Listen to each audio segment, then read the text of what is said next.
Assalamualaikum Ustaz. Ustaz kat mana? Boleh datang kedai saya sekarang Ustaz. Waalaikumsalam. Saya dah sampai. Ish Ustaz.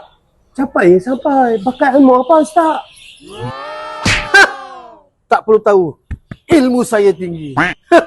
Minta tolong Ustaz. Tolong apa tu? Ustaz, kedai saya memang ada gangguan Ustaz. Ada gangguan ya? Tak boleh duduk. Tak boleh buat menaga Ustaz. Faham? Kedai kau ni banyak gangguan ni Habib. Tapi tak apa. Ustaz boleh tolong settlekan. Engkau ada bukhur dengan kasturi? Ada Ustaz. Semua bakhur ada Ustaz. Hari-hari pasang bakhur. Wardah, Madinah semua. Kasturi bidara, kasturi bote, kasturi kijan. Ustaz. Masya Allah. Macam-macam ada Habib. Bukhur, kasturi. Okey, berapa bajet hantar ni? Bukan apa. Berat tugas Ustaz ni. Keras tempat ni. Untuk duit berapa pun tak ada masalah Ustaz. Selesai masalah saya. Tolong Ustaz. Tolong Ustaz. 500 lah. Sebab 500 tu harga paling murah. Kalau Habib okey, Ustaz on. On Ustaz. Bismillah. On ya? Ini Ustaz yang paling hebat. On Ustaz. On Ustaz.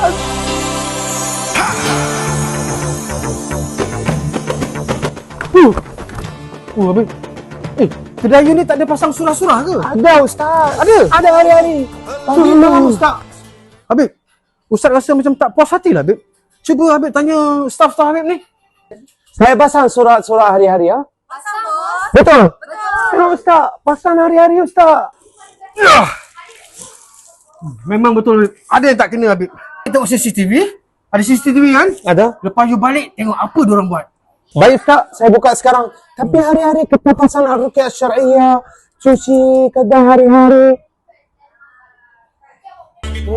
Tengok. Apa staff you buat? Diorang pasang lagu dugem. Pasal tu kedai you kena gangguan. Gangguan apa Ustaz? Gangguan staff nakal.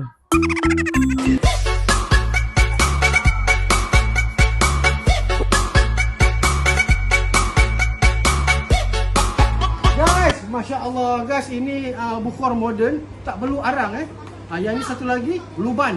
Yang viral dekat Mekah ni. Memang viral. Lubang memang bagus untuk rumah kita. Memang Masya Allah bakhur. Yang senang. Lepas tu kasturi bidara, kasturi kijan, kasturi bote, kasturi al-ghaza yang baru keluar. Produk Habib punya. InsyaAllah masuk kedai Habib apa? Keluar kenyang. Ruah.